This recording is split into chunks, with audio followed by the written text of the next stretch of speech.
سمجھ رکھتا ہے، میں کم لفظ استعمال کرتا ہوں، زیادہ سخت لفظ نہیں استعمال کرنا چاہیے، وہ تو خود ہی چھوڑ دیتا، کیونکہ میرے بارے میں سپیریئر جوڈیشری کے، اور خود سپیریئر جوڈیشری سے ایک شخصیت ہیں نیب چیئرمین نیب، تو خود قائم مقام پاکستان کے قائم مقام چیف جسٹس رہ چکے ہیں۔ اگر آپ کے بارے میں وہ تمام کولیگز، وہ تمام کامریڈز، آپ کے کامریڈز ان کورٹس جو آپ کو کہہ رہے ہیں کہ آپ کا ادارہ یہ اس طرح سے کر رہا ہے، تو آپ کو خود اس بات کا لحاظ کرنا چاہیے، مجھے نہیں رہنا چاہیے اس منصب پر، ٹھیک ہے، آپ کا مسئلہ ہی ہے۔ تو یہ اس طرح سے چل رہا ہے، ایک سلسلہ ہے جو چلتا آ رہا ہے۔ اچھا لگائی صاحب، حکومت ہمیشہ تمام جو الزامات ہیں وہ پچھلی حکومتوں پہ لگاتی رہی ہے، یہی کہتی رہی ہے کہ پچھلی حکومتوں کی وجہ سے یہ ہوا، اس لیے مہنگائی بڑھی۔ ابھی شوکت ترین صاحب نے بھی یہ کہہ دیا، وہ کہتے ہیں مفتاح اسماعیل کی وجہ سے روپے کی جو قدر ہے وہ گری ہے۔ نہیں تو مفتاح اسماعیل نے 110 سے اٹھا کر 160 تک لے گئے تھے، بڑے مفتاح اسماعیل کے پاس بڑے پاورز ہیں بھائی، بڑے اختیارات ہیں آپ کے، آپ تو ڈالر کی قیمت اچانک بڑھا دیتے ہیں اور روپے کی قیمت گھٹا دیتے ہیں۔ یہ تو سرکار جب یہ آئے تھے جناب عمران خان صاحب تو 110 روپے پر تو ڈالر کھڑا ہوا تھا، باقی جو اس کو پہیے لگے اور 160 تک چلا گیا تھا وہ بھی مفتاح اسماعیل کر کے گئے تھے۔ وہ کہہ رہے ہیں کہ پیپلز پارٹی 25 ارب ڈالرز کی ایکسپورٹس چھوڑ کر گئی تھی اور ایکسچینج ریٹ پالیسی جو ہے وہ 60 ارب ڈالر اس ملک سے ڈرین ہو گئے تھے۔ یہ انہوں نے فیکٹس بتائے ہیں، اعداد و شمار دیے ہیں۔ لیکن وہ اپنے جو بھی اعداد و شمار دے رہے ہیں وہ قوم سمجھے گی تو اس بات کو پتہ چلے گا، لیکن اس کو آپ وہ نہیں کر سکتے ہیں کہ جناب اس کا جو ہے وہ کریڈٹ اگر بنتا ہے تو اس کو ڈسکریڈٹ نہیں کیا جا سکتا کہ اب تک پاکستان میں جو ایکسپورٹس کی الٹیمیٹ جو سب سے زیادہ ایکسپورٹس ہوئی ہیں وہ زرداری دور میں ہوئی ہیں۔ تو اب اس کو جو ہے آپ اس کے لیے کہ 60 ارب ڈالر کا کیا ہو رہا تھا، چوری ہو رہی تھی، ڈاکہ پڑ رہا تھا، 60 ارب ڈالر جب آپ کے پاس اس وقت امپورٹس کا اور ایکسپورٹس کا فرق اتنا سا تھا، اتنا سا فرق تھا 4-5 ارب کا، اب تو امپورٹس جو دگنی سے بھی زیادہ ہو گئی ہیں پاکستان میں۔ تو یہ تو بہرحال اس ناکامی کو تسلیم کرنا چاہیے دونوں حکومتوں کو، یعنی نون لیگ نے بھی اگر کیا تو اس کو بھی تسلیم کرنا چاہیے، اور اگر پی ٹی آئی نے کیا تو اس کو بھی تسلیم کرنا چاہیے۔ لیکن یہ جو طریقہ ہے بلیم شفٹ کرنے کا، آپ اپنی ذمہ داری قبول نہ کریں۔ جو الفاظ اپریل میں حلف برداری سے پہلے جناب شوکت ترین نے کہے تھے، اگر وہی الفاظ دہرائے جائیں تو وہ تو لگے گا کہ خود اپنے آپ اوپر الزام لگا رہے ہیں۔ تو یہ صورتحال ہے۔ وہ یہ کہتے ہیں پاکستان کی ایکسپورٹ گری تھی، اس کی وجہ سے آئی ایم ایف آئی، اور آئی ایم ایف کو آپ لوگ ہی لے کر آئے ہیں، آئی ایم ایف کے پاس آپ لوگ گئے تھے تو ہمارا بھی جانا مجبوری تھا۔ نہیں جانا کیا تھا، 2008 میں تو جانا ہی جانا تھا، اس لیے کہ آپ قرضے شیڈول کراتے رہے۔ آپ نے گئے آئی ایم ایف کے پاس، آئی ایم ایف سے آپ نے لیا، پھر آپ نے جو آپ کو جو ڈونر ایجنسیاں ہیں، ڈونر تو نہیں بلکہ وہ جو قرض دینے والے ادارے ہیں، وہ ہے آپ کا ورلڈ بینک ہے، ایشین ڈیولپمنٹ بینک ہے، دیگر کنسورشیمز ہیں، وہ آپ کو قرضے دیتے ہیں، تو وہ دیکھتے ہیں کہ اس کی کیپیسٹی ہے واپس کرنے کے یا نہیں ہوتی، اب نہیں رہتی ہے تو پھر وہ آئی ایم ایف کے پاس جانا پڑتا ہے۔ تو یہ پرویز مشرف صاحب کے دور میں تو ری شیڈولنگ ہوتی رہے، بار بار قرضوں کی ری شیڈول ہوتے رہے۔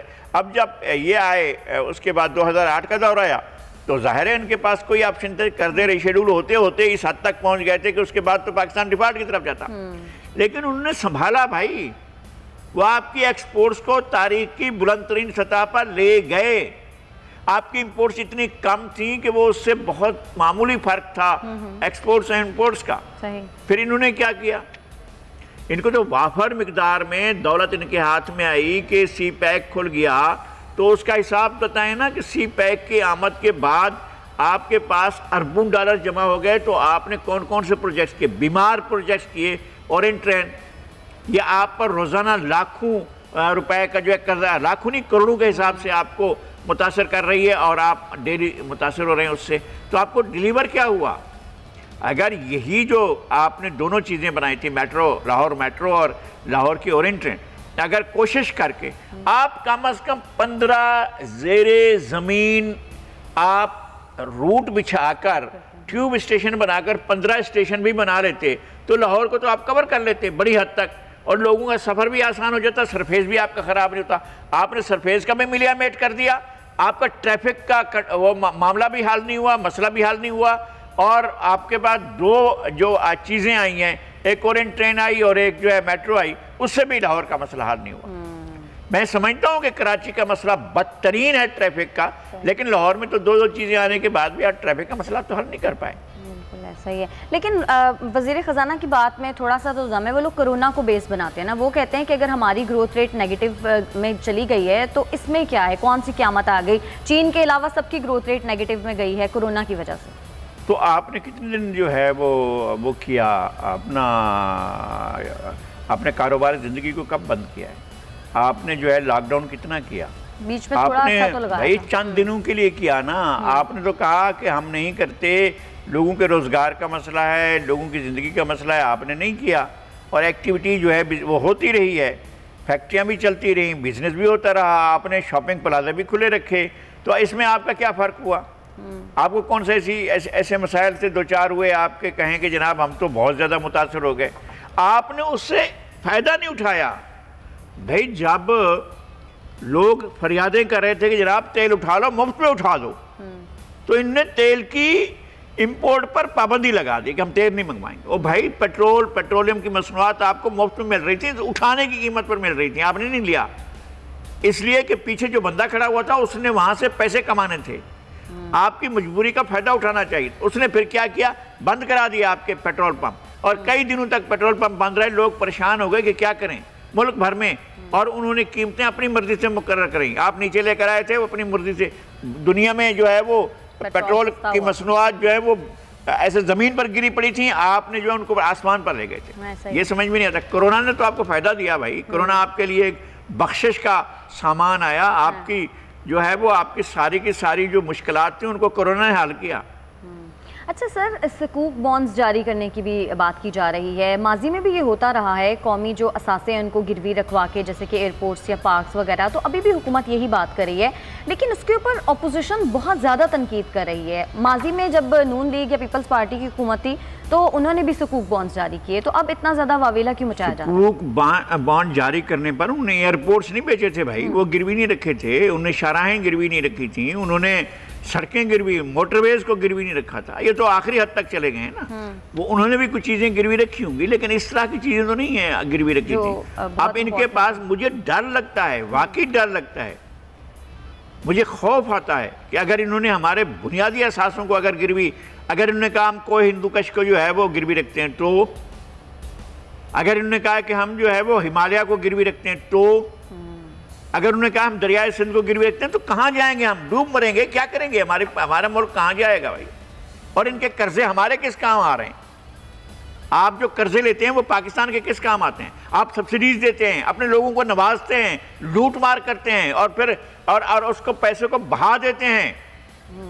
ہم نے دیکھا تھا کہ کس طرح سے بیرون ملک لوگ ہوتے ہیں، بڑے بڑے ممالک کے جو لوگ ہوتے ہیں وہ ٹیکسیوں میں سفر کرتے ہیں، جب بیرون ملک دوروں پر جاتے ہیں، اقوام متحدہ کے جو اجلاس میں شرکت کرنے کے لیے، بڑے بڑے یورپی ممالک کے جو وزرائے خارجہ یا اگر سالانہ ہوتے ہیں تو حکمران جو ہوتے ہیں وہ کس طرح سفر کرتے ہیں۔ ہمارا لاؤ لشکر ہوتا ہے، کروڑوں اربوں کے اخراجات ہوتے ہیں، ایک ٹائی کو دیکھیں، بٹن کو دیکھیں، پین کو دیکھیں، چشمہ دیکھیں، ایک ایک چیز، جوتے ان کے دیکھیں، وہ تو اپنے ایک سوٹ لے آتے ہیں اور دن کو جو ہے وہ اپنا پہن کر جاتے ہیں، واپس آ کر دھو کر سکھا دیتے ہیں، سو جاتے ہیں، صبح اٹھ کر اسی کو پہن لیتے ہیں۔ یہ کہا ہے بڑے بڑے ملکوں کے جو وزرائے خارجہ یا حکمران ہوتے ہیں تو اس طرح کرتے ہیں۔ ہمارے یہاں تو جناب ان کے ساتھ ان کی فیملیز چل رہی ہوتی ہیں، لاؤ لشکر چل رہا ہوتا ہے، مصاحبین چل رہے ہوتے ہیں، اور مصاحبین کا پتہ ہی نہیں ہوتا کیوں جا رہے ہیں بھائی، ان کا کیا کام ہے؟ جنرل اسمبلی کے اجلاس میں اگر 400 آدمی جا رہے ہیں تو کیوں؟ 200 آدمی جا رہے ہیں تو کیوں؟ میاں نواز شریف کے قافلوں کی تعداد تو گنیں، خود ان کے قافلوں کی تعداد تو گنیں، لوگ جاتے ہیں۔ اور ان کے علاوہ کشمیر کا کیس لڑنے کے لیے جن لوگوں کو بھیجا جاتا رہا ہے، آپ ان کی لسٹ منگا کر دیکھیں ان کا کیا مسئلہ ہوگا۔ بھائی کشمیر کو جانتے نہیں ہیں اور کشمیر کا کیس لڑنے جا رہے ہیں، تو انہوں نے بھی نوازا ہے، ایسا نہیں ہے۔ صحیح۔ اچھا، 5 منٹ سے زیادہ فون کال پر جو ٹیکس لگانے کی تجویز تھی اس کو پی ٹی اے نے مسترد کر دیا ہے۔ وہ کہہ رہے ہیں کہ کیسے پاسبل ہے پریکٹیکلی، 5 منٹ سے پہلے ہی جو صارف ہے وہ اپنی کال بند کرے گا، اس کے بعد دوبارہ کال ملا لے گا، تو اس طرح ٹیکس تو نہیں لگے گا، ٹیکس تو بچے گا نہیں۔ اور ویسے بھی 100 روپے کا جب بیلنس ڈلواتے ہیں تو اس پر آلریڈی کوئی 12-13 روپے تو ٹیکس کٹ جاتا ہے، اس سے زیادہ کٹ جاتا ہے۔ اور یہ انہوں نے ایک طریقہ اختیار کر دیا، پی ٹی آئی مسترد کرے یا نہ کرے، لوگ کیا کریں گے؟ بیچاری خواتین جو ہیں جن نے وہ پیکیج لے رکھے ہوتے ہیں، سمارٹ کارڈ، وہ کیا ہوتے ہیں، کیا اس کا کارڈ، سپر کارڈ لے رکھے ہوتے ہیں، ان کا کیا ہوگا؟